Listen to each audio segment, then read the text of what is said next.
From United Nations headquarters in New York, this is World Chronicle. World Chronicle, a spontaneous, unrehearsed, unedited interview with a senior official whose work is concerned with the developing nations of the world. Today's guest, attending a special session of the United Nations, is the President of the People's Republic of Bangladesh, Ziaur Rahman. I hope that the food aid by other countries will not be affected as a result of this. This is the time where we need support because we are trying to pick up and stand on our feet, and this is the time that our friendly countries got to come forward and give us a helping hand. In a moment, additional views, opinions and answers to reporters' questions from today's guest on World Chronicle, which is presented by United Nations Radio and Television in cooperation with the UN's Division for Economic and Social Information. Here now is the programme host, news correspondent of the British Broadcasting Corporation, Brian E. Saxton. Hello and welcome back to another edition of World Chronicle. And here at United Nations headquarters in New York today to interview our guest are three news correspondents. Brennan Jones, correspondent for Interpress Service, the Third World News Agency, Peggy Wilkins of the International Staff of the Wall Street Journal, and Prem Shankar Yar, editor, Financial Express, New Delhi. Our guest today, Ziaur Rahman, the President of Bangladesh, was born in 1936. He became a professional soldier at the age of 17 when he joined the army of Pakistan. In 1971, General Ziaur Rahman led the uprising against Pakistan, which resulted in the independence of East Pakistan and the establishment of the People's Republic of Bangladesh. Following the change of government in 1975, Ziaur Rahman was appointed deputy and later became chief martial law administrator of Bangladesh. In 1978, Bangladesh held its first ever presidential election, and Ziaur Rahman was elected to office by defeating his nearest rival by some 11 million votes. President Ziaur, we're delighted to have you on this edition of World Chronicle, and here with our first question for you is Mr. Yar of the Financial Express in New Delhi. Mr. President, the question I have to ask you today concerns your statement this morning to the General Assembly, where, if you'll pardon me using the phrase, you dropped a small bombshell as far as the Group of 77 were concerned. In fact, someone listening to you said that it's rather like the chap who told the king that he had no clothes on. I'm referring, of course, to your suggestion that the OPEC countries should cut the price of oil to the developing countries by 50%. Now, from what I've been seeing, a number of people have this very much on their minds, but the Group of 77 were rather hoping, to keep this within the ECDC, the Economic Cooperation for Developing Countries, and not to air it here. Now, what were your reasons for doing this, and how have you been received? Well, that's for you to judge how I have been received as far as this is concerned.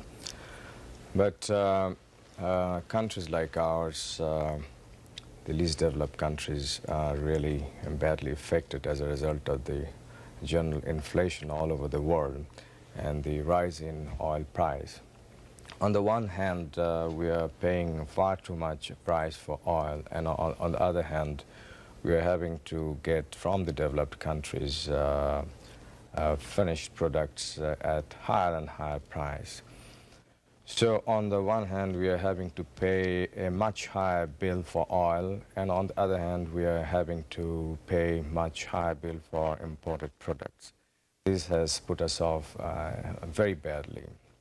So we have to find out ways and means by which we can balance up this maladjustment. And it is with this objective that I suggested that the OPEC countries should think of supplying oil at that price level to the least developed countries.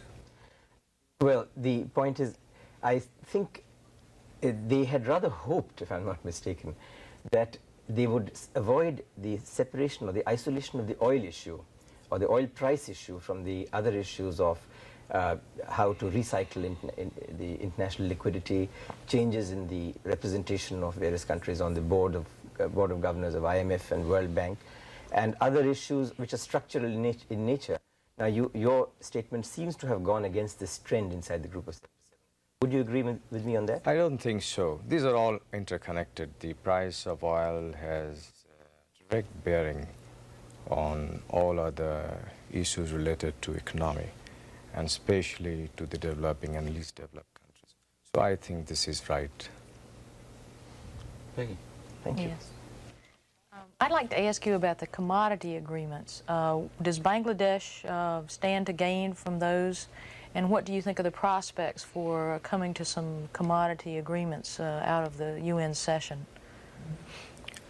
Would you just clearly say what you would like to know? Okay, the agreements that would stabilize prices of commodities, and I assume that you would benefit through jute, for your jute and for your tea, perhaps other commodities. Can you comment on what the United Nations is about to do in terms of stabilizing commodity prices and how Bangladesh could benefit? Yeah, thank you very much. This is again very important for us, this commodity price agreement, because we find that for our raw products, countries like us are mainly exporting raw material. And for this, unfortunately, we are getting lesser price or not attractive price. So this has decreased our exports in real value. So if an agreement like this is reached through negotiations and understanding, it is going to help countries like ours reasonably well and keep our export balanced, and we can see beforehand and know how much we can earn from our exports. This will help us in planning our production in the country and our export over a period of substantial time. And specifically, your exports that would benefit would be jute, tea? Yes, jute, tea, leather. Leather, yeah. Yeah. What do you think the prospects are for an agreement that will benefit the countries? Well, as I said this morning, it's not an easy thing. But we got to keep moving with the negotiations and find out new formulas which could be acceptable to all the parties, and especially formulas which will, in real time, benefit countries like ours. Here, I would like to say one thing, and that is that some of the countries like ours have a lot of untapped resources, unexplored resources, unutilized resources, natural resources. For our country, we can say, such as the gas, natural gas, good prospect for oil, limestone, coal, which have remained unexplored or fully developed. So,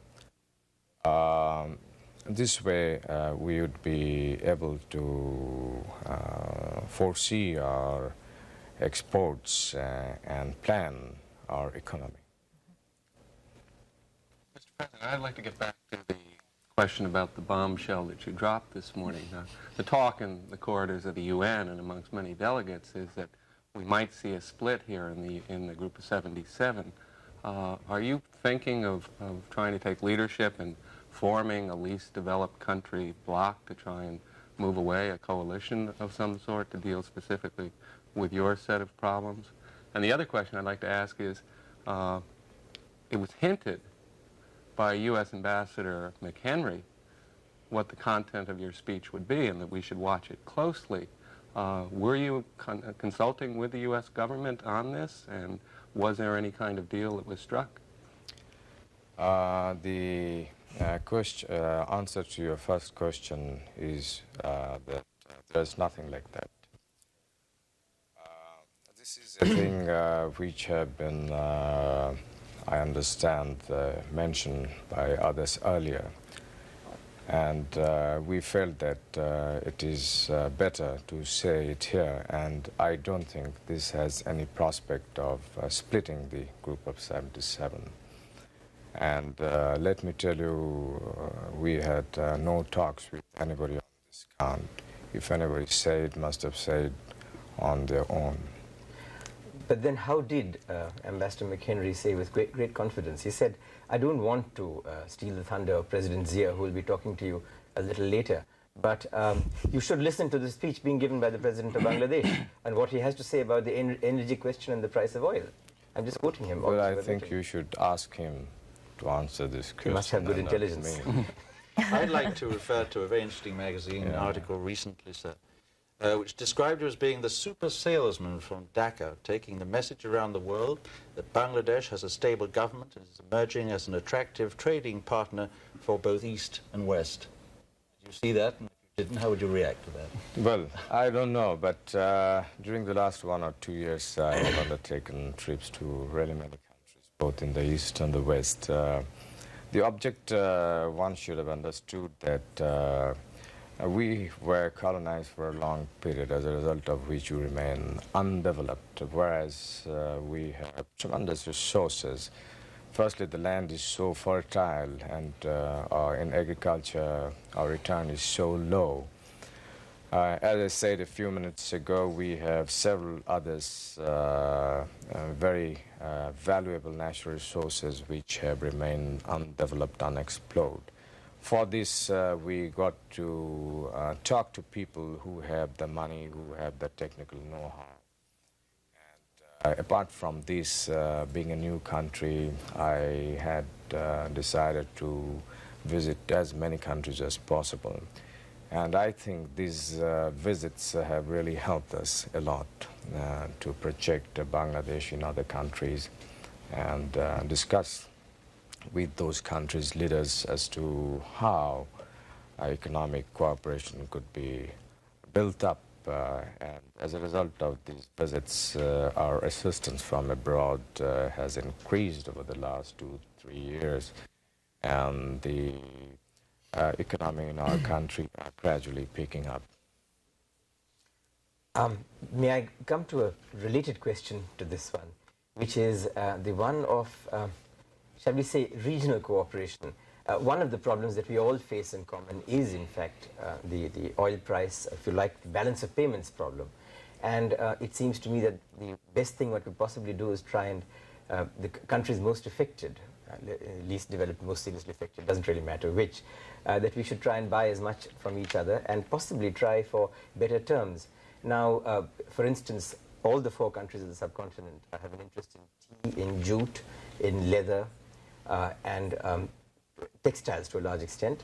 And at the same time, at least one of the countries, which is India, is producing many of the products that you would need, for example, cement or textile machinery, at very, very much lower than world prices. Now, what is anything being done? Are you thinking of something towards regional cooperation, or is it all snagged up on big issues like the Farakka barrage and things like that? You see, you're aware that a few months ago, Bangladesh proposed a forum on the basis of South Asian countries. And this has been well received by the various countries of South Asia region. And the object is that through this forum, we could do many things which will benefit the region as a whole. And under that forum, trade, commerce, and other bilateral relations, regional matters could be discussed, as in case of other regional forums. I'd like to pursue a question on the issue of food aid, which is certainly an issue in the United States where this can be seen. There's an awful lot of solid documentation that has come up that perhaps too much food aid is going into Bangladesh, that recently the British government curtailed government-to-government aid because of what they saw as some of the abuses there, that the rationing program tends to go to the urban population and to civil service workers, and that it's had a negative effect on agricultural production because of it's a disincentive to the producer. How do you respond to those criticisms, and what really is being done? Right. Change? Let me tell you that up to 1950, our country then, East Pakistan, was self-sufficient in food. And thereafter, till recently, the the agriculture sector, not much was done. As a result, with the growth of the population, the requirement of the food went up, but the food production remained low. Now, we have rationing system in our country which is coming over since a long period. Now, the object of our government is to gradually get rid of this rationing system, which is mainly concentrated in the urban areas, but we are trying to sort of distribute more and more in the rural areas. And lately we have started open market operation, whereby at a certain price we sell out in the markets rice and wheat to keep the market price steady. At the same time, we have undertaken special measures to procure a lot of food grains, and right now we have 1.2 million roughly food stock with the government. We are giving a lot of encouragement to the farmers by price support, and in future we are going to do a lot more. The object is ourselves to become self-sufficient in food so that we don't have to get really food from abroad. It's not a good thing. But realistically, you are going to need additional food aid for the next several years. And what is the impact of the British government curtailment? I'm coming to that point. Let me tell you that we shall be self-sufficient in food earlier than anybody thinks, and we have taken certain measures on that count, and we are beginning to get the results. As far as... When do you expect food self-sufficiency?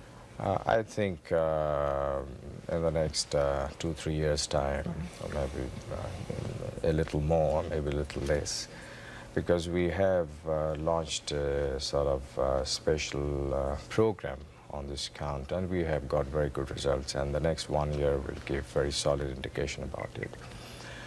Our objective is not to become self-sufficient alone, but we are going for doubling food production in the next 5-6 years' time from now.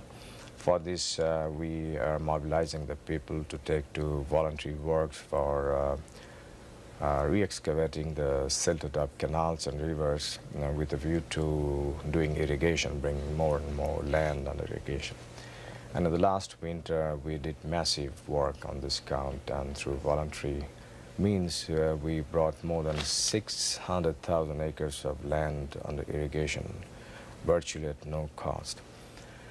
And next winter, which is our dry season, we are going to undertake 3 times more than this work.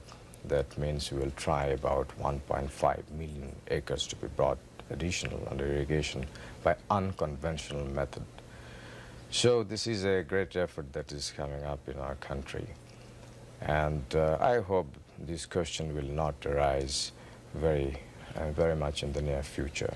And do you think the British action will affect well, the U.S. food aid program? Which is certainly Britain has reduced the food aid as compared to before because of certain other reasons also. But I hope that the food aid by other countries will not be affected as a result of this. This is the time where we need support, because we are trying to pick up and stand on our feet, and this is the time that our friendly countries got to come forward and give us a helping hand in a big way. Perhaps on that we move into, I think, into another area which is very much in the news these days, Islamic solidarity. As you know, Bangladesh talks constantly of the need for increased solidarity. So I think we do have to ask you the question, how do you view recent events in Afghanistan and Iran as being a potential threat to that solidarity? Well, the Islamic solidarity is building up, and I hope in the near future we shall be able to overcome these problems through various measures, and I strongly feel that the Islamic solidarity is going to become stronger and stronger in future. But does the present situation in those 2 specific countries right now concern you deeply? It does concern, but I don't think Islamic solidarity as such is affected as a result of these two. May I ask you something on this?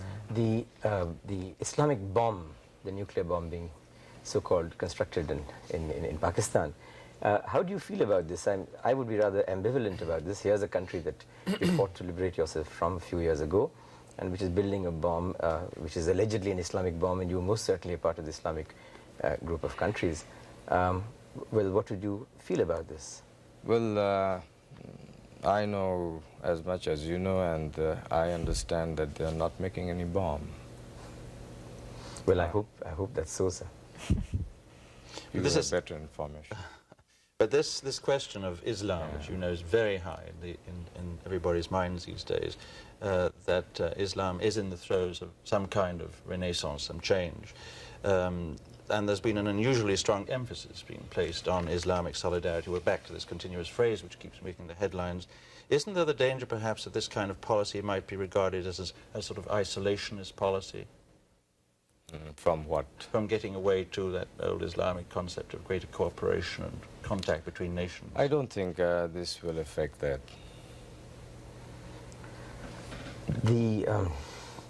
I wonder if... no, please, after. Are you sit on the same line? If we have in our few minutes left, I'd love to pursue this, because it is a terribly interesting issue.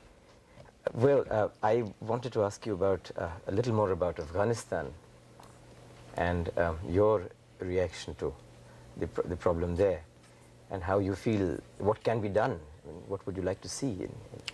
Well, I think our position on Afghanistan is quite clear, and we feel that the foreign troops from Afghanistan should be withdrawn, and the people of Afghanistan should be left on their own to choose their system, political, economic, and government system. Well, I think the obvious other question is Iran. I think your foreign minister in Islamabad in July did say that he thought the situation in Iran was a threat to regional security. And I think there was the idea of setting up a contact group to help solve that problem. What has been the latest news on that?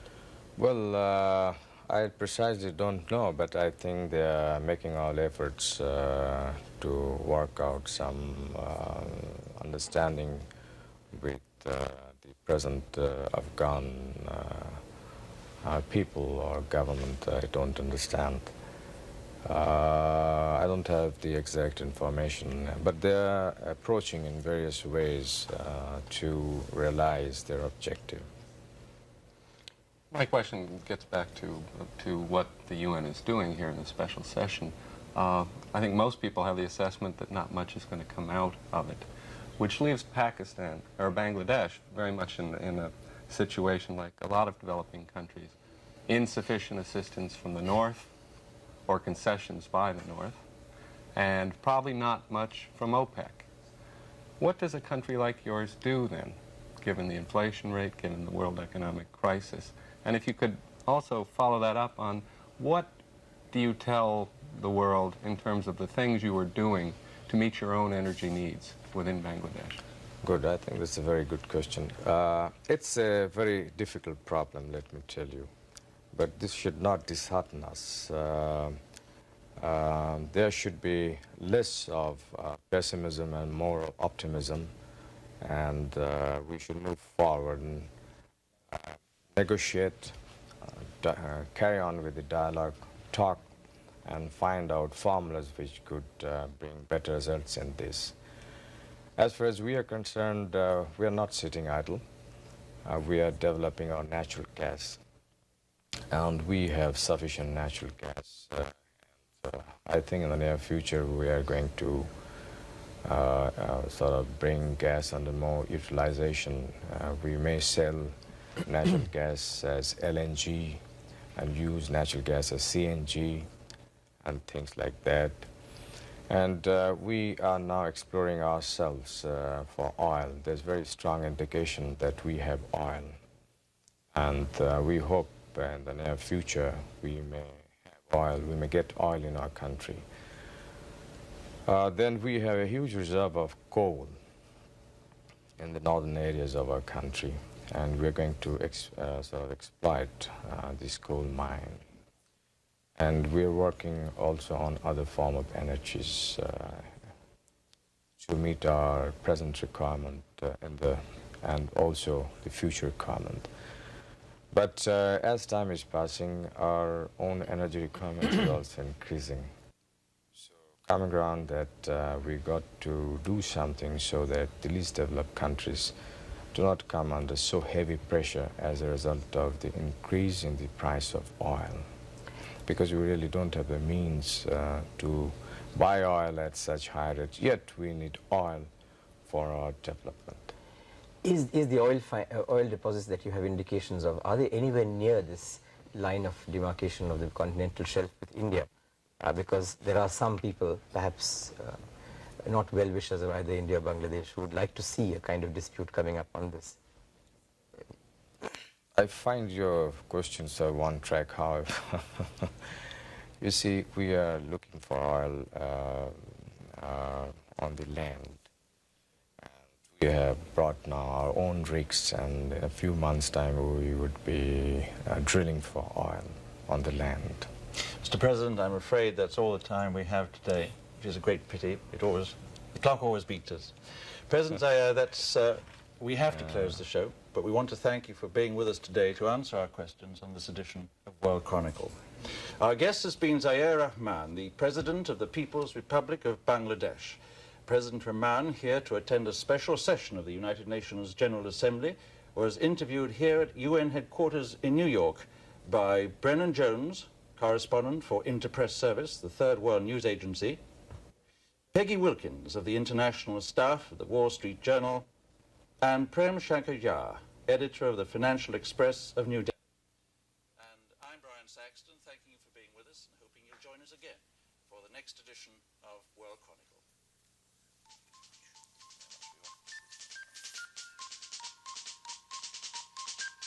Transcripts of these interviews may be obtained without cost by sending a stamped, self-addressed envelope to World Chronicle, United Nations, New York, New York, 10017.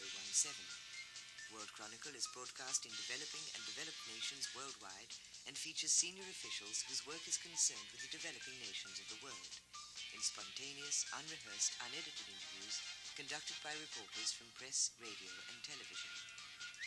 World Chronicle is a public affairs presentation of this station. It is produced by United Nations Radio and Television in cooperation with the UN's Division for Economic and Social Information. This is Tina Jorgensen speaking.